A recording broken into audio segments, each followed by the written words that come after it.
Everyone said I was lucky. You're glowing, Zoya. Ain is every girl's dream. You've hit the jackpot. And I smiled, nodded, and thanked them like I was supposed to. They didn't know the truth. Neither did I yet. I stood beside him, draped in red, diamonds framing my face, hands folded delicately in front of me. The engagement hall shimmered with golden lights, the scent of roses thick in the air. Every table was lined with people who only saw the surface. I was the trophy bride, the chosen one, the girl with the handsome, successful fiancé who'd built a business empire before 30. Ain's hand wrapped around mine, warm and firm. "You okay?" he asked in that smooth, calculated voice of his. I nodded, just a little overwhelmed. He leaned closer, whispering, "Smile, everyone's watching." And so I did. Click, flash, applause. The cameras loved us. My family adored him, and I wanted so badly to believe the fairy tale. But fairy tales don't start with lies, and mine was about to rip open. It was late when the guests started leaving, their laughter still echoing through the hall. My heels were killing me, but I smiled, hugged relatives, and accepted compliments like currency. "I'm going to grab my clutch from the bridal suite," I told Ain, forcing cheer into my voice. He nodded, distracted, already talking to his investor friend. As I walked through the corridor, my heart pounded harder than it should have. Something in his tone all night, too careful, too charming, made my stomach twist. I reached the side hallway, leading to the suite, heels soft on the plush carpet, then I stopped. Voices, low, close, behind the slightly ajar door of the office next to the suite. I shouldn't have listened, but I did. And what I heard shattered me in half. "She looked good tonight," Ruxana said. Ain's mother, her voice was flat, businesslike. "She did," Ain replied. "Red suits her, makes her look more expensive." I froze. His mother chuckled, and her father finally agreed to the equity partnership? "After tonight, yes," Ain said. "Zoya's officially emotional leverage now. We'll seal the merger next quarter." My breath caught. "Just keep her happy for a few more months," Ruxana said. "After that, you won't need her attention, just her name on the contract." "I know," Ain replied smoothly. "She's obedient. A little naive, but that works in our favor." I stepped back. The heel of my shoe scraped the wall. Silence. The door opened. "Zoya." Ain's face appeared, confusion turning into immediate recovery. "You okay?" I didn't speak. "Were you looking for your bag?" he asked, walking toward me like nothing happened. I swallowed. "Yeah, bridal suite." He nodded, smile plastered back on. "Come, I'll get it for you." We walked together like we hadn't just stepped through a mirror and shattered everything behind it. Back in the suite, I picked up my clutch with shaking fingers. He stood behind me. "I hope tonight wasn't too much," he said casually. My back was turned. I stared into the mirror, studying the girl in the reflection, the perfectly made-up doll, the fool.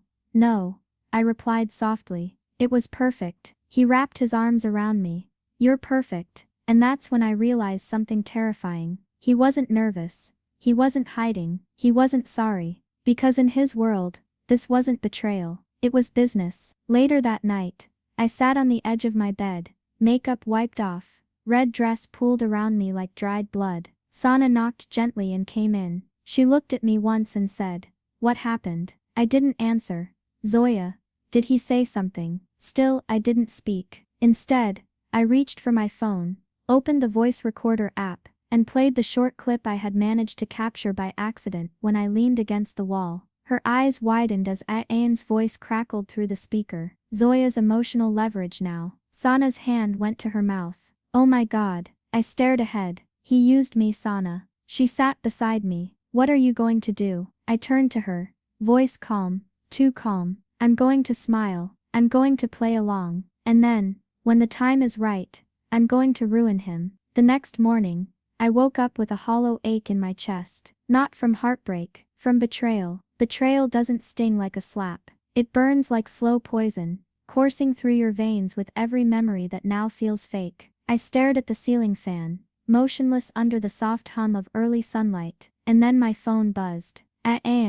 "Good morning, beautiful." Hope you're not too tired from last night. Can't stop thinking about how lucky I am. Lucky? He had called me emotional leverage. Now I was beautiful. I didn't reply. Instead, I stared at the message until Sana walked in, holding 2 mugs of chai. I didn't sleep, she said, sitting beside me. Me neither. We sipped in silence. Does he know you heard him? I shook my head. Are you going to tell him? I stared at the wall. No, not yet. She tilted her head. Then what? I'm going to let him keep digging, and when the hole's deep enough, I'll bury his lies inside it. That afternoon, Anne came over to check on me. I stood in front of the mirror, hair neatly tied back, no makeup, plain white kurti, silent armor. He smiled the moment he saw me. You look tired, he said gently. Rough night, I guess, I replied. He pulled me into a hug.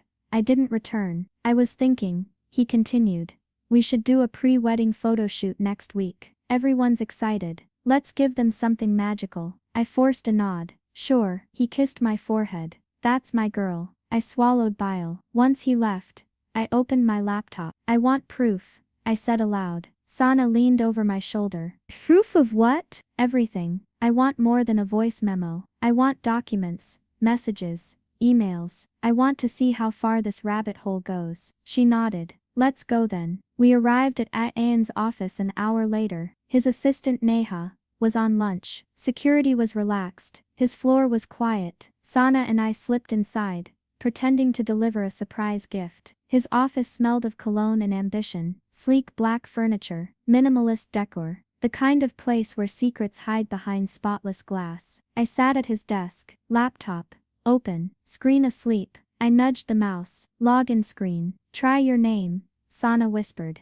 I typed Zoya 123 unlocked. The bitterness in my mouth intensified. I clicked through folders. Merger documents. Q4 strategy Z target. Wait. Z target, I whispered. Sana leaned closer. Open it. Inside meeting notes, projections, financial documents, all tagged around dates that matched our engagement, proposal and wedding planning. One document froze me. Projected ROI based on Zoya's confirmed partnership status. There were bullet points. Leverage family name for investor confidence. Use public engagement to boost media attention. Confirm merger contract post-marriage detach. After quarterly earnings release. My name was in his business model. Like I was a stock. Next to it, contingency plan.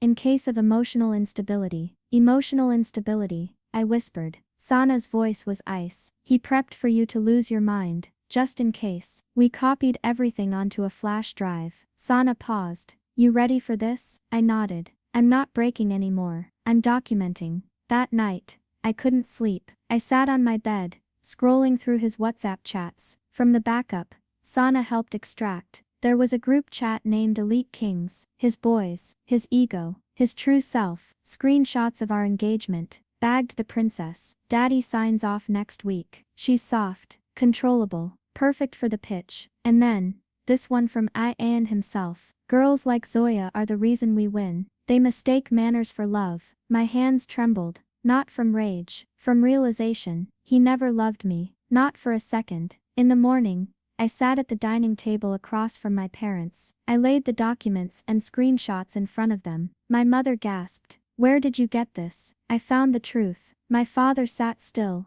reading, eyes hardening with every line. Zoya, he said slowly. Is this real? I nodded. All of it. My mother clutched her chest. But he was so respectful. That was the performance. I said. This is the reality. My father closed the file. The wedding is off. I looked at him. No, Baba. Not yet. He frowned. Why? Because if we cancel quietly, he walks away clean. If we stay quiet, he'll do it to someone else. I met his gaze. I'm going to finish this. In public. Sana and I made a plan. We called Maheen, Ian's ex. She picked up after 2 rings. I've been expecting this call, she said flatly. I'm not here to fight, I said. I think you know what he is. I knew, she said. But I didn't have proof. I only had shame. I have proof, I told her. And I want to make it count. She was silent for a moment. Then she said, tell me when and where. Ian texted me later that evening. Big surprise for you soon. You'll love it. I stared at the message. Then I smiled. Because he had no idea that I was the surprise. There's a special kind of rage that comes with clarity. It doesn't scream, it plans. And for the first time in my life, I wasn't crying over someone's betrayal. I was composing its funeral. The engagement celebration was set for Saturday night at the Pearl Grand. Ian's team had gone all out. Velvet drapery, white orchids flown in, a guest list filled with influencers and media. "This is going to be our big moment," he said the night before, grinning ear to ear. He touched my cheek. "After tomorrow, we'll be unshakable." I smiled softly. "Yes, after tomorrow, everything will change." On the day of the event, I wore a simple ivory dress. No red, no gold. I wasn't here as his bride. I was here as his reckoning. Sana walked beside me into the hotel, a sleek folder tucked under her arm. Maheen was already inside, sitting near the stage in a black sari, like a warrior in mourning. As we entered the ballroom, people turned, smiled, whispered, "That's Zoya. She's stunning. The bride-to-be. The perfect match for Ian." If only they knew. He greeted me near the bar, suit sharp, smile, perfect. "You ready?" he asked. More than ever. He kissed my hand and guided me toward the stage. His assistant handed him a mic. "Good evening, everyone." Ian's voice boomed across the hall. "I just want to thank you all for being here, for witnessing not just a celebration, but the beginning of something powerful." Cheers erupted. "This journey with Zoya," he continued, "has been the most inspiring phase of my life. She's my strength, my peace, my partner." He gestured for me to join him. I stepped forward, smile still intact. Then I took the mic from his hand. "Thank you, Ian," I said sweetly. He blinked, confused by the tone in my voice. I turned to the crowd. "And thank you everyone, for being here. Yes, this is the beginning of something powerful, but not the way you think." The room quieted. You could hear a pin drop. I continued. "I've always believed love is built on truth, and tonight, I'd like to offer some." I clicked a remote in my hand. The projector behind us lit up. Slide 1. A spreadsheet. Projected ROI. Based on Zoya's engagement. Metrics. Timelines. Financial projections. My name in corporate text. People murmured. Ian shifted beside me. "Zoya." I held up a hand. "I'm speaking." Slide 2. WhatsApp screenshots. Bagged the princess. Daddy signs next week. She's soft, controllable. Emotional girls are profitable. Slide 3. Voice memo. Ian's voice played over the speakers. "Zoya's emotional leverage now. We'll seal the merger next quarter. After that, she's optional." The room froze. He grabbed the mic. "This is fake. She's twisting." I turned to him. "Really? Let's ask someone else." I gestured toward the front table. Maheen stood up slowly, walked to the stage, and took the second mic. "I was Ian's girlfriend a year ago," she said, her voice steady. "He used me too. Told me I was unstable when I got emotional. Blocked me the moment I asked for commitment." Gasps rippled. She held up her phone. Slide 4. A selfie. Maheen in Ian's bedroom. Dated just 3 weeks before our engagement. Slide 5. His voice again. "All women need is a little fantasy. Give it. Take it away. Repeat." A woman in the crowd stood up and said, "Are you serious right now?" Another pulled out her phone. Others began recording. Ruxana stormed toward the stage. "Enough of this drama." Sana stepped between us and her. "Don't try, Zoya." Ian shouted. "You're ruining everything." I turned to him. "No, Ian, I'm revealing everything. There's a difference." He laughed bitterly. "Do you think people will care tomorrow? This will fade. Everyone forgets scandals." "Maybe," I said, "but I won't forget. And neither will the girls who needed to see this tonight." A woman near the back clapped, then another, then the whole room. Not everyone clapped for me, but enough did, enough to silence him. Ian dropped the mic, and walked off stage. Defeated, exposed, finished. I stood there heart pounding, but my face calm. Sana took my hand. Maheen placed a hand on my shoulder, and for the first time in weeks, I breathed fully. Outside under the night sky,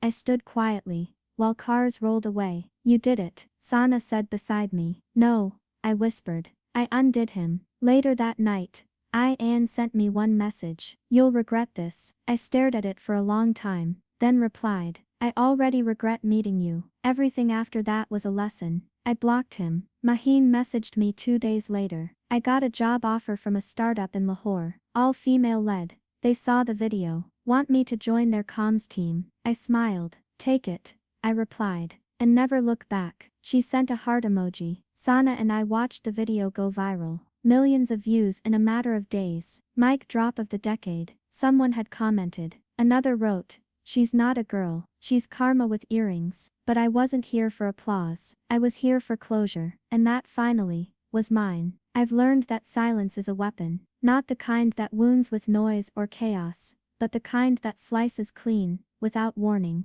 That's how I entered the ballroom that night. Silent, sharp, everyone else buzzed with excitement. The wedding announcement was disguised as a formal celebration, a parade of wealth and status, with gold-plated chairs, string quartets, and photographers weaving through like flies around sugar. And Ian, he stood like a prince crowned in lies. I could almost hear his voice in my head. Smile for the cameras, Zoya, you're the lucky one. This time I wasn't just smiling. I was planning his burial of ego, not flesh. You look radiant, he said when he saw me. His hand hovered near my waist, unsure. For the first time he sensed distance. You too, I replied, voice neutral. He frowned slightly. Everything okay? Perfect, I said smiling. Let's make tonight unforgettable. He grinned, reassured. That's my girl. Not anymore. An hour later we stood on stage under a shower of glittering lights, surrounded by applause. Someone handed me a mic to thank the guests. I took it with grace. My heart pounded,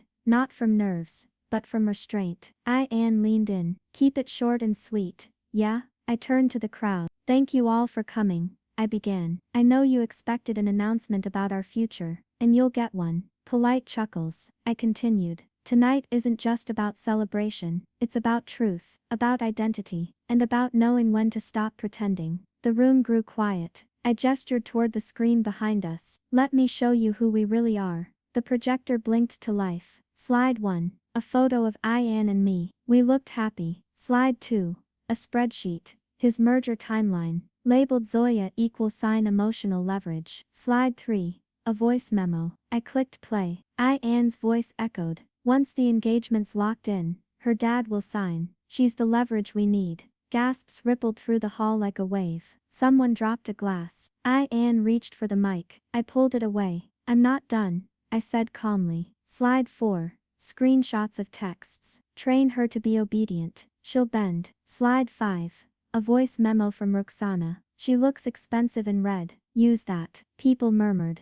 Roxana stood up. This is slander. I stared at her. Then sue me. Ian's smile had vanished. His eyes darted from face to face. He tried to speak. I handed him the mic. Go on. Defend yourself. He opened his mouth, closed it. Sweat formed near his temple. The silence was delicious. Zoya, he began. This is out of context. I stepped forward. Then let's add context. I nodded to Sana in the crowd. She stood and walked toward the stage. Beside her, Maheen, clad in black, eyes blazing. Ian used me before Zoya. Maheen said into the second mic. Told me I wasn't worthy of his empire, but good enough to parade for Instagram. When I got emotional, he blocked me. Said I was unstable. More murmurs. Faces turned cold. Slide 6. Maheen's texts from Ian. Flirty, possessive, manipulative. Slide 7. A WhatsApp voice note. Emotional girls are profitable assets. Roxana rushed toward the stage. You little witch, she spat at me. I turned to her. Your son was your investment. I was the bait. But tonight the market crashed. She lunged. Security intercepted her. Guests started recording. Ian looked broken, cracked open like a vase dropped in slow motion. I gave you everything, he shouted. You gave me strategy, I replied. I wanted sincerity. You'll regret this. No, you will. I stepped off the stage and walked out of the ballroom. People parted like the sea. Sana followed behind me. Outside, cool air kissed my skin. How do you feel? She asked. Clean, I said. Like I peeled off a skin that never belonged to me. The media got hold of the story within hours. Wedding announcement turns into public scandal. Elite entrepreneur exposed by fiancé. Girl boss destroys groom in viral mic drop moment. Every headline felt surreal. But none of them knew what I really felt. Not victorious, not proud, just done. 2 days later, Ian showed up at our gate. My father answered. Please, Ian said. Let me talk to her. She's not yours to talk to anymore. Baba replied. She ruined me. No, son. You did that yourself. I stood upstairs watching from the balcony. He looked up, eyes pleading. I walked away. Later that week he sent a letter. Handwritten. Zoya, I made mistakes, but I never meant to hurt you. I was raised to value power over people. I didn't know better. But I miss you. I miss what we could have had. Please forgive me. Anne. I stared at the paper for a long time. Then I tore it up. I visited Maheen 2 days later. You okay? I asked. Getting there, she said. I've been offered interviews. Gonna take them. Not yet. I just want peace. We sat in silence for a while. You were brave. I told her. So were you. I also visited Zabra, founder of a women's support group. I told her everything. She listened. And then she invited me to speak. You have no idea how many girls go through this, she said. Your story could light a fire. I agreed. Not to be a hero, but to be a mirror, so they could see what betrayal looks like, and what survival sounds like. I thought that would be the end,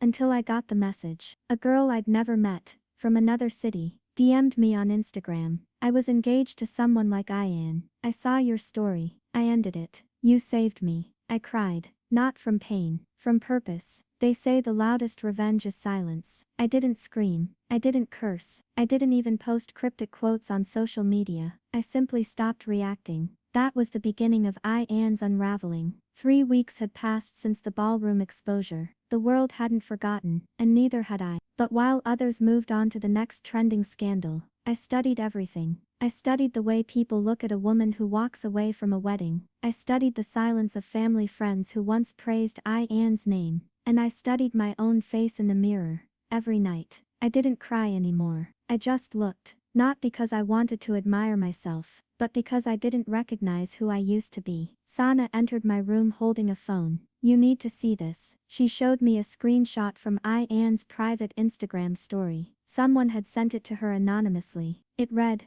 "Some people betray you, and play the victim after." I trusted her. She ruined everything. Below it, a picture of his hand holding a whiskey glass. City lights in the background. My jaw clenched. He still thinks he's the victim, I said. Of course, Sana replied. Ian doesn't lose. He rewrites. Then I'll write the final chapter, I said. I created a private folder on my laptop titled Project Closure. Inside, I listed everything I hadn't yet revealed. Investor connections tied to illegal shell firms, fake testimonies on Ian's startup website, conversations with his ex-assistant, who confirmed he made interns sign NDAs after manipulating them emotionally. Each bullet point wasn't just evidence, it was my power returning, pixel by pixel. I met Hira at a quiet cafe later that week. She sipped her iced coffee and leaned forward. So, revenge. I nodded. Not petty, not loud, precise. I love this version of you. She grinned. I didn't, but I respected her. That night I drafted emails, to 2 major publications, to 3 influential women-led podcasts, to 1 trusted lawyer. I wasn't filing a case, not yet, but I was planting seeds. Each one whispered the same truth. Ian Ahmed's legacy was built on manipulation. Sana entered my room the next morning, carrying her laptop. You have to see this. She pulled up a blog. Is the rise of Ian Ahmed a manufactured illusion? Guest post, anonymous source, verified documents attached. I scrolled. My screenshots, my voice recordings, even Maheen's shared testimony, submitted under a pseudonym. I didn't do this, I said. Neither did I. She replied. We looked at each other. Then who? The answer came 2 days later, in the form of an email from Maheen. Subject, you're not alone anymore. Zoya, I knew you weren't finished. I wasn't either. I reached out to someone from a women's advocacy group. They helped publish the piece. You started the fire. I'm just keeping it warm. I smiled. This wasn't just personal anymore. It was a reckoning. 3 weeks later, Ian's LinkedIn page went down. His startup's Instagram removed all team photos. Whispers turned into headlines. Ahmed and company under scrutiny for fraud claims. Anonymous women unite against startup founder. His empire wasn't crumbling. It was being unmasked. And through it all, I said nothing. No tweets, no interviews, no told you so captions. Just silence. And silence burned brighter than any scandal. I walked into Zara's women's support group one rainy Thursday evening. It was my first time as a speaker. Zara introduced me with a quiet smile. This is Zoya. She's been through hell, and she lit her way out. I took the mic and scanned the room. Eyes, ears, silent trauma. I exhaled. I'm not here to give a speech, I began. I'm here to return what was stolen from me. My voice. I told them everything. Not for pity, for power. Because telling the truth isn't weakness, it's warfare. Afterward, one girl approached me. She was barely 20. Soft eyes, shaky hands. My fiancé, he hasn't hit me, but he controls everything I do. I placed a hand on her shoulder. You don't need bruises to be bleeding, I whispered. She cried. Not loudly, but with relief. Sana and I watched TV that night, curled up under blankets. She passed me popcorn. I still can't believe you turned into a Bond villain, she teased. I laughed for the first time in days. Not a villain, just done being a casualty. She paused the show. Do you miss him? I thought for a moment. I miss the idea of him. The version I made up in my head. The safe place that never really existed. She nodded. That's fair. A week later I received an email from Ian. I stared at the subject line. Please read this. I clicked. Zoya, I've lost everything. My investors, my reputation, even my mother refuses to speak to me. I know I deserve it, but I wanted to say, I did love you, in the only way I knew how. If there's any space left in your heart, for understanding, not forgiveness, I hope you find it. Ian. I closed the tab. Understanding, maybe one day. Forgiveness, never. I lit a candle that night, not for mourning, for memory. The girl I used to be, the one who whispered, waited, withered, was gone. In her place stood fire, quiet, bright, controlled, and ready. Sometimes closure doesn't knock, it kicks the door in loud, public, and irreversible. That's exactly what I planned for Ian, not because I wanted revenge, but because I wanted freedom, and some chains are only broken in front of an audience. You really want to go through with this? Sana asked, holding the tablet with my presentation slides. I nodded. It's not revenge anymore, it's a reckoning. We stood backstage at the annual Women in Business Conference, an event Ruxana herself had helped sponsor in previous years. The irony, delicious. I had been invited as a speaker after my anonymous article went viral. But what they didn't know was that I wasn't going to talk about branding or business. I was going to talk about truth. The lights dimmed, the host introduced me with a glowing smile. Up next is Zoya Ibrahim, entrepreneur, advocate, and the voice behind the most empowering story of the year. The applause echoed like thunder. I walked up the steps, heels steady, heart hammering, not with fear, but purpose. Thank you, I said, gripping the mic. My voice didn't shake. I came here today not just as a woman in business, but as a woman who survived being sold and won. Gasps, eyes widened. Not for money, but for power, prestige, perception. I tapped the screen. Behind me, the first slide appeared. A spreadsheet labeled Merger Timeline.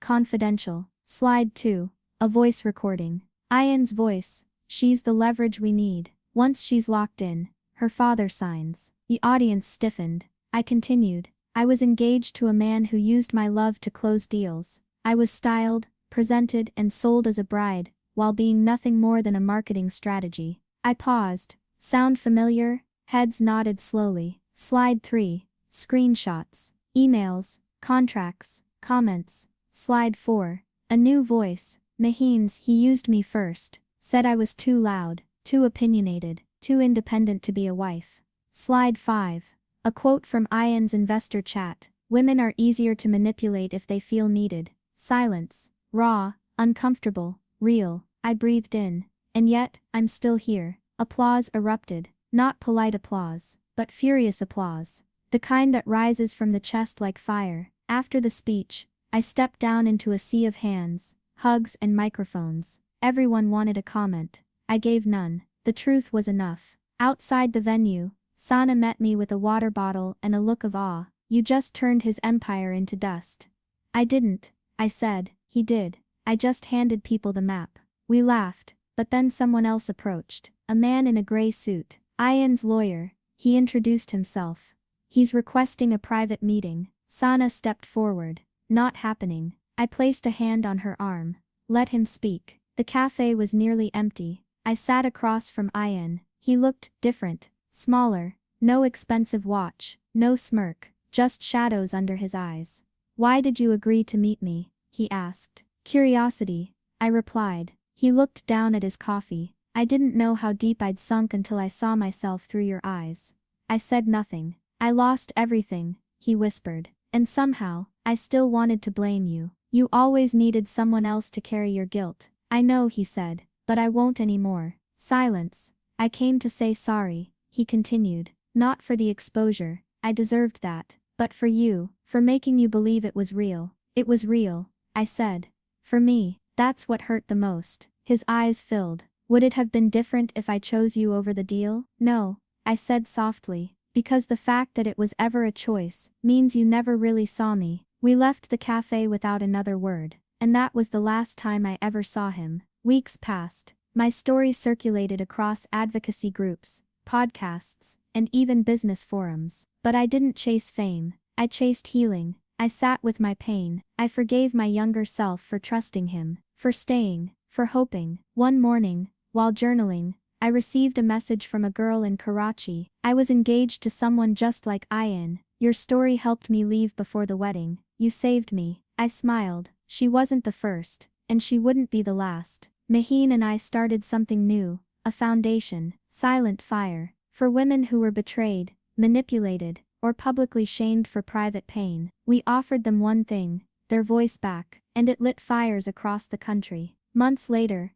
I received an invitation, an award ceremony, Voice of the Year, Zoya Ibrahim. I didn't go. Instead, I stood at the beach that night with Sana and Maheen, letting the wind erase the noise. This is peace, I whispered. Maheen nodded. We made it through the storm. No, I said, we became it. It didn't happen all at once. Ayan didn't lose everything in a single headline or a single post. He unraveled slowly, thread by thread, like an expensive suit torn at the seams, and I watched it happen from a distance, not with joy, with silence, because that's what karma sounds like when it finally arrives. Quiet. I was folding laundry when I saw the first news alert. Breaking: Ahmed and company investors pull out after allegations resurface. Sana burst into my room. Seconds later, you saw it. I nodded. He's done, she said, almost whispering. No, I replied. He's exposed. That's different. She looked at me curiously. You're not excited. I folded another shirt. Excitement is for people who seek revenge. I already found my peace. But it didn't stop there. One by one the dominoes fell. Ayan's top investor went public,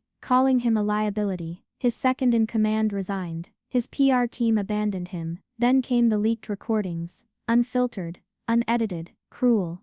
I never respected any of them. His voice said in one. Women are useful until they talk too much in another. He tried to deny them at first. But the world no longer cared for his apologies. There was too much blood under the polished shoes. Too many women who no longer feared being called emotional or crazy. I received a letter one evening, not from him, from Ruxana. I stared at the envelope for a long time before opening it. Zoya, you destroyed my son's life. But I see now that he was already broken. I protected him from consequence for too long. Maybe if I hadn't, you wouldn't have had to. I still don't like you, but I respect you. Ruxana. I folded the letter and placed it in my drawer, not because I wanted to remember her, but because it marked a rare thing, accountability from the unlikeliest of places. Weeks later, I was invited to speak on national television. A morning talk show wanted to feature the girl who turned her pain into a platform. I declined. They offered money. I declined again. Why? Sana asked.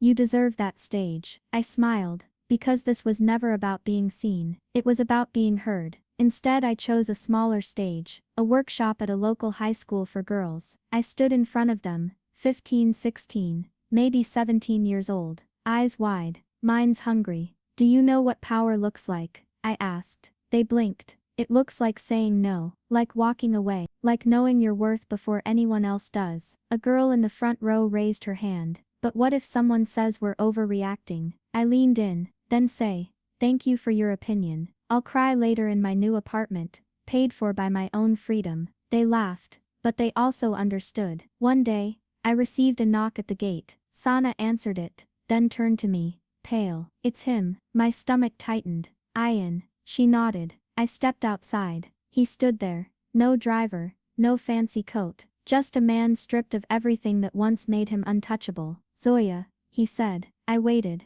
I came to say goodbye. Why? Because I'm leaving the country. Dubai. Maybe Malaysia. Doesn't matter. I crossed my arms. Running or rebuilding. Both, he replied. But I couldn't leave without seeing you. Just once. And I wanted to say it in person. I'm sorry. I didn't answer. I don't expect forgiveness. I just needed you to know that you were the only person who ever loved me without needing anything in return. You're wrong, I said. I did need something. Respect. He nodded. I know. And you couldn't give it. I know. We stood there in silence. Then I said the one thing that would haunt him more than any insult. I hope you heal. He flinched. Because real power isn't in vengeance. It's in letting go without bitterness. He turned and walked away. No drama. No parting words. Just the soft crunch of regret under his feet. I sat with Maheen that night on her apartment balcony. She poured us tea. So he's gone. Physically. Maybe, I said. But ghosts have a way of lingering. Do you regret exposing him like that? I thought for a moment. No, I said. What I regret is not trusting myself sooner. Maheen nodded. We're taught to shrink, smile, endure. We're not taught to leave. I added. But we did. And we're still standing. The next morning I opened my inbox. Another message from a stranger. My mother cried watching your story. She's been silent for 20 years. She said your voice felt like hers finally mattered. I read it twice. Then again. Then I cried. Not for myself, but for every woman who thought silence was safer than truth. That weekend, Sana surprised me with something. A scrapbook. On the cover. In gold foil letters. From pawn to queen. Inside. Photos. Headlines, notes from supporters. Quotes I had forgotten I even said. I turned the pages. Stunned. You made this. She grinned. You forgot your own power. I wanted to give it back to you. I hugged her. Thank you, she whispered.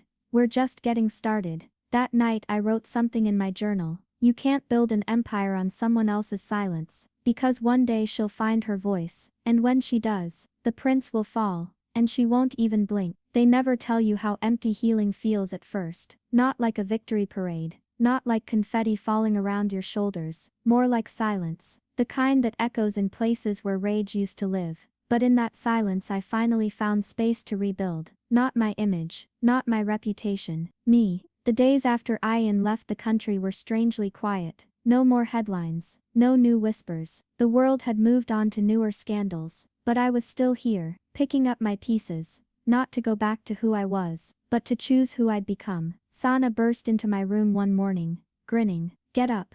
You're coming with me. Where?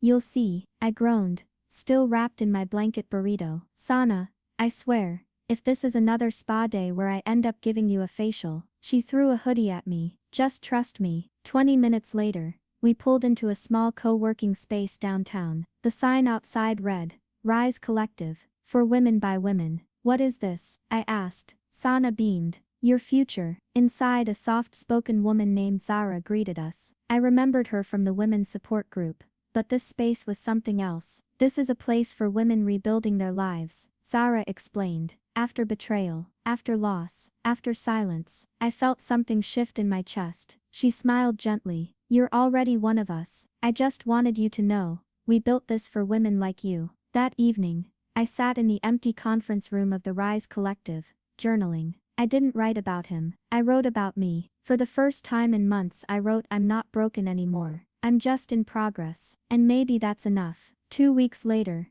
I started a mentorship circle at the collective. 5 women joined. By the end of the month we had 30. Some were still trembling when they spoke. Others had voices full of fire but hands that shook. All of them were rebuilding, just like me. One woman, Nadia, told me, I thought if I stayed quiet I'd be safe. I held her hand and said, silence doesn't keep you safe. It keeps you stuck. She cried. I didn't comfort her with platitudes. I let her cry. Because sometimes healing is ugly before it blooms. On my birthday, Sana and Maheen surprised me with a tiny celebration in the Rise Collective's cafe. A single cupcake. A single candle. Make a wish. Maheen smiled. I closed my eyes. And for once I didn't wish for love. I wished for peace. That night, I checked my phone and found a message request. From a girl I didn't know. I told my mother what happened. For the first time ever, she believed me. Thank you. Another. I watched your story with my fiancé. He said if I ever made him look stupid like that,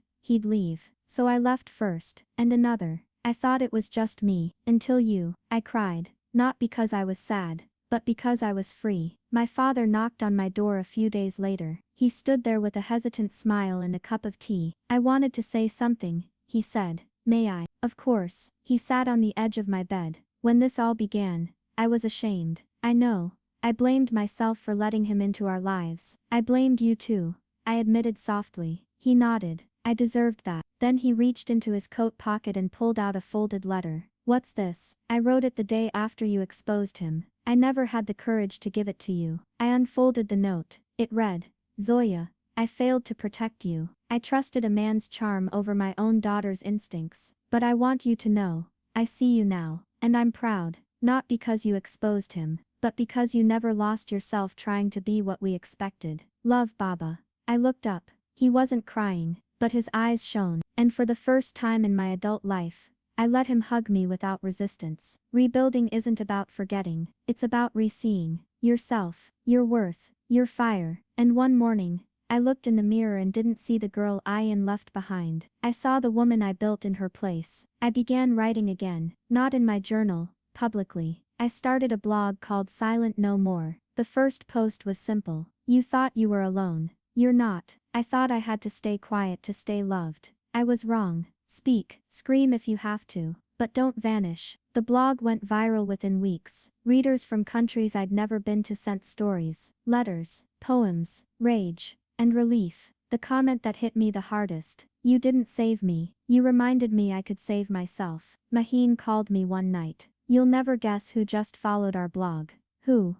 Ian's little sister. I blinked. What? She DM'd me, said she always felt something was off about him. But your story made her realize she was scared to question him. I exhaled. Then I guess the healing's gone deeper than we thought. Maheen said, you ready for what comes next? Yeah, I replied. For the first time, I think I am. That weekend I stood on a small stage inside the Rise Collective. Sana sat in the front row, wearing a t-shirt that said, emotional is powerful. I looked out at the audience, women of every background, every story. And I said, this is not the end of your pain, but it is the beginning of your power. You always think you'll know when the story ends, that there'll be a clean finish, a final word, a door closing softly behind you, but healing doesn't work like that. Sometimes, closure comes wrapped in an unexpected invitation, like the one I held in my hands now, cream envelope, gold trim, stamped with the emblem of the Ahmed family. The card inside read, you are cordially invited to the wedding of Ayan Ahmed and Anaya Siddiqui. Sana read it over my shoulder. You've got to be kidding me. Nope, I said, almost laughing. This man really sent me an invitation to his wedding, with a new girl. I nodded. She's a socialite, from Karachi, a picture-perfect match. Sana's jaw dropped. He's replacing you like you were a character on a TV show. No, I said calmly. He's trying to rewrite the ending. The invitation came with a note. Handwritten, Zoya, I know this might feel strange, but I wanted you to see that I'm trying again,